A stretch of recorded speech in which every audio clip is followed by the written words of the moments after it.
शाम का वक्त खुराना मैंशन। बंदरों की टोली ऑफिस से वापस आ जाती है और सब आपस में एक दूसरे से बात कर ही रहे होते हैं कि तभी सामने से उन्हें देवयानी जी की आवाज सुनाई देती है। क्या बात है, आज बहुत खुश लग रहे हैं आप सब और एक दूसरे से लड़ाई भी नहीं कर रहे हैं। ये तो बहुत अच्छी बात है। जैसे ही वो सब सामने देखते हैं तो सामने देवयानी जी काव्या के साथ बैठी हुई थीं। जहां देवयानी जी को देखकर वो सब इतने खुश थे, वहीं काव्या को उनके साथ देखकर उनके चेहरे पर गुस्सा झलकने लगा था। अन्या ने धीरे से कहा, ये चुड़ैल यहाँ क्या कर रही है? तभी नव्या बोलती है, जरूर ये भाई के पीछे ही आई है यहाँ पर। उन्होंने शादी करने से मना कर दिया है ना, तो ये जरूर कुछ सोचकर आई है यहाँ पर। तो इस पर अंश बोलता है, इसे जो सोचना है सोचने दो, होगा तो वही जो हम चाहते हैं। अंश की इस बात को सुनकर वो सब आपस में मुस्कुराने लग जाते हैं। तभी देवयानी जी फिर से उन सबको आवाज लगाते हुए कहती हैं, अरे आप सब वहां क्या कर रहे हैं? यहाँ पर आइए। देवयानी जी की आवाज को सुनकर वो सब उनके पास चले जाते हैं।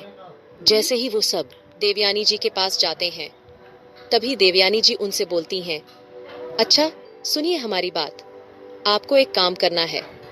और इतना बोलकर उन्होंने कुछ डॉक्यूमेंट्स की फाइल अपने हाथ में उठाई और उन सब की तरफ बढ़ाते हुए बोली, ये आपको रुद्र तक पहुंचानी है। ये काव्या के डॉक्यूमेंट्स हैं। वो भी अब आप सबके साथ हमारी ही कंपनी में इंटर्नशिप करेंगी। जैसे ही उन सब ने इतना सुना तो उन सब के एकदम से होश उड़ गए। जब देवयानी जी को सबकी तरफ से कोई जवाब नहीं मिला तो उन्होंने अपनी सख्त आवाज में कहा, क्या बात है, हमने आप सबसे कुछ कहा है, आखिर आप जवाब क्यों नहीं दे रहे हैं? देवयानी जी की इतनी सख्त आवाज सुनकर वो सब एकदम से बोले, जी दादी, हम भाई तक ये फाइल पहुंचा देंगे। जब देवयानी जी ने इतना सुना तो वो मुस्कुरा दी। तभी दिग्विजय जी ने उन्हें आवाज लगाई तो वो उठकर उनके पास चली गईं। वहीं बंदरों की टोली अब बिल्कुल काव्या के सामने ही बैठी हुई थी। काव्या भी उन सबको घूर कर देख रही थी और वो काव्या को घूर कर देख रहे थे। तभी काव्या एकदम से बोली, तो कैसे हो तुम सब? तो इस पर अन्या बोलती है, अभी तक तो बहुत बढ़िया थे, तुम्हारे यहाँ आते ही अब लगता है जिंदगी खराब होने वाली है हमारी। अन्या ने जैसे ही ये कहा तो काव्या गुस्से में बोली, अच्छा, अगर मेरे थोड़े दिनों के लिए यहाँ रहने पर तुम्हारी जिंदगी खराब हो रही है, तो जब मैं हमेशा के लिए यहाँ रहने आऊंगी तब कैसे रहोगे यहाँ पर तुम सब? तो काव्या की इस बात को सुनकर नव्या जोर जोर से हंसने लग जाती है और फिर हंसते हंसते बोलती है, कौन सी गलत फहमी में जी रही हो तुम काव्या? तुम्हें क्या लगता है अगर कोई अपने मुंह से बोलता नहीं है तो क्या किसी को कुछ पता नहीं है?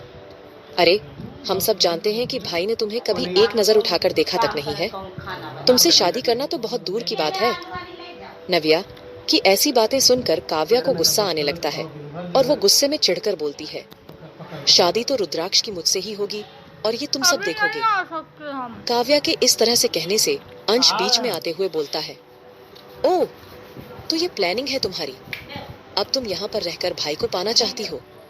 लेकिन मैं तुम्हें एक बात बता दूं, अगर तुम्हें और भाई को एक कमरे में अकेला भी छोड़ दिया जाए ना, तो भी वो तुम्हें नहीं देखेंगे। अंश की इतनी बेइज्जती वाली बात सुनकर काव्या को इतना गुस्सा आ जाता है कि वो बोलती है, वो तो वक्त ही बताएगा कि क्या होगा। और इतना बोलकर वो पैर पटकती हुई वहां से चली जाती है। काव्या के वहां से जाने के बाद उन सब के चेहरे से खुशी एकदम से गायब हो जाती है और वो सब एकदम से टेंशन में आ जाते हैं। तभी नैतिक बोलता है, ये यहाँ आ गई है और अब ये कंपनी में हमारे साथ इंटर्नशिप भी करना चाहती है। वहां पर तो भाभी भी है, अगर इसने गलती से भी भाभी को देख लिया तो क्या होगा? नैतिक की इस बात पर सब उसे एकदम से देखते हैं और बोलते हैं, भाभी? कौन भाभी? जब नैतिक ने यह सुना तो वो अपने सर पर हाथ मार के बोलता है, अरे बेवकूफों, आराध्या भाभी, हमारी होने वाली भाभी, एक वही तो इकलौती भाभी बनेंगी हमारी। तो नैतिक की इस बात को सुनकर सब अपना सर नामे हिलाते हुए बोलते हैं, इसका कुछ नहीं हो सकता है। तो इस पर नैतिक बोलता है, मैंने क्या गलत बोला? भाभी तो बनेंगी वो हमारी। तो इस पर अन्या बोलती है, अरे नाम लेगा तभी तो पता चलेगा हमें कि तू किसकी बात कर रहा है, अभी हमारी कोई भाभी थोड़ी है। तभी नव्या बीच में आते हुए बोलती है, इसे छोड़ो, अब ये सोचो कि इस आफत को खुराना इंडस्ट्रीज तक जाने से कैसे रोके, क्योंकि दादी ने तो ऐलान कर दिया है कि इसे हमारे साथ इंटर्नशिप करनी है। तो इस पर अंश कुछ सोचते हुए बोलता है, मैं मिहिर भाई से बात करता हूँ और देखता हूँ क्या हो सकता है। फिर नैतिक बोलता है, काश शौर्य भाई यहाँ होते तो हमारी कुछ मदद कर पाते। तो इस पर अंश बोलता है, नहीं, शौर्य भाई को परेशान नहीं करते हैं, वो दिल्ली के प्रोजेक्ट के लिए गए हैं, उनको वहां पर काम है। अगर हम उन्हें परेशान करेंगे तो ठीक नहीं होगा। वैसे भी ये उनकी लाइफ का सबसे बड़ा प्रोजेक्ट है और रुद्र भाई ने कहा था कि अगर शौर्य भाई ने इस प्रोजेक्ट को हैंडल कर लिया तो वो उनका प्रमोशन कर देंगे। तो हम शौर्य भाई को वहीं रहने देते हैं, इस सिचुएशन को हम हैंडल कर लेंगे। इतना बोलकर अंश अपने कमरे में चला गया और वो सब भी अपने कमरे में चले गए। रात का वक्त, डिनर टाइम, सब डाइनिंग टेबल पर बैठे हुए थे।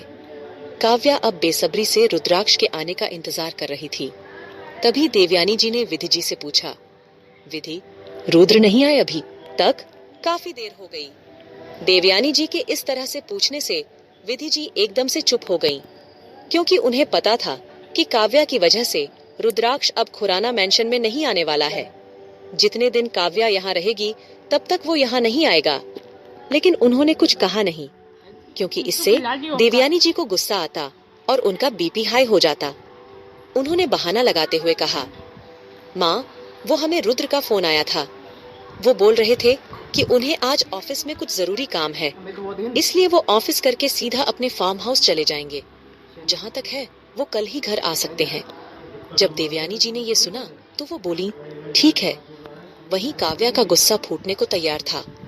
वो जब से आई थी उसे तब से रुद्राक्ष के आने का इंतजार था, ताकि से वो उसे एक झलक देख सके।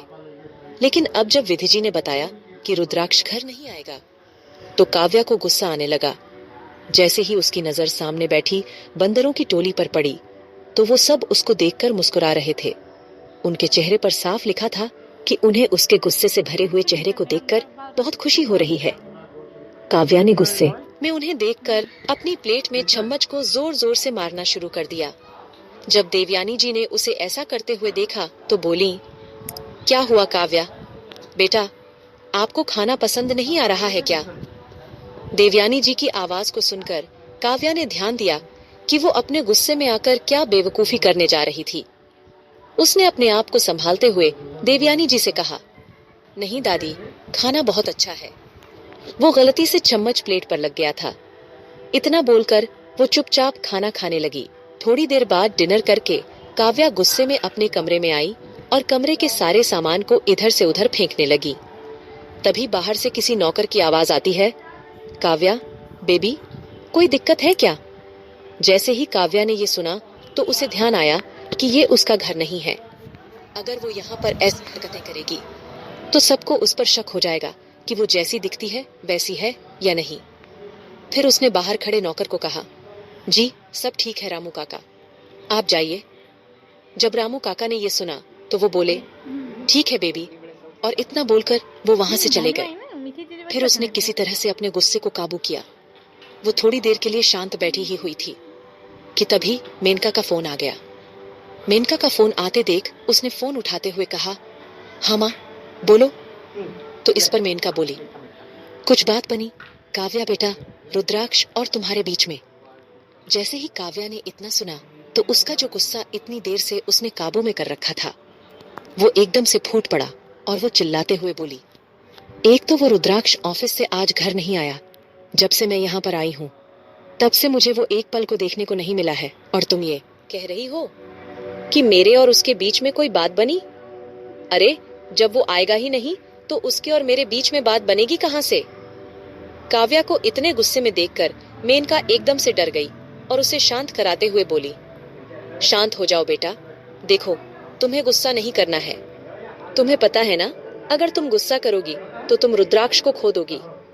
तो इस पर काव्या गुस्सा करते हुए बोलती है, तो जब शांत हूँ तब कौन सा मुझे रुद्राक्ष मिल ही रहा है। फिर उसने गुस्से में अपनी मुट्ठियां बनाते हुए कहा, मुझे कुछ सोचना पड़ेगा माँ, ऐसे बात नहीं बनेगी।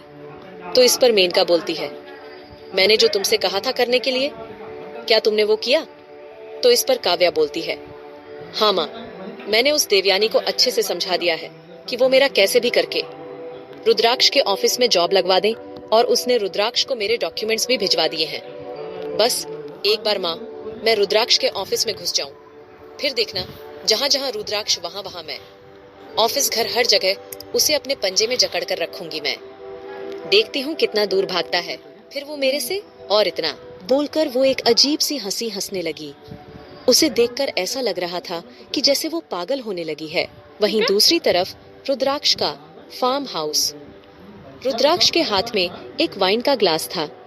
वो अपने घर के कैजुअल कपड़ों में अपने रूम की बैल्कनी के पास खड़ा हुआ था। उसे वही सब याद आ रहा था जो आज ऑफिस में उसके और आराध्या के बीच में हुआ था।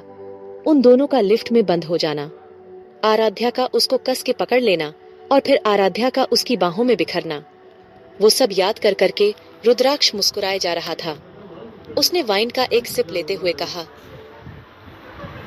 9 1 अबे यार 9 2 अभी माँ कहाँ मरी जा रही 5 9 2 4 2 काट दे 9 5 भी मेरी बाहों में पिघलने लगी हो चांद।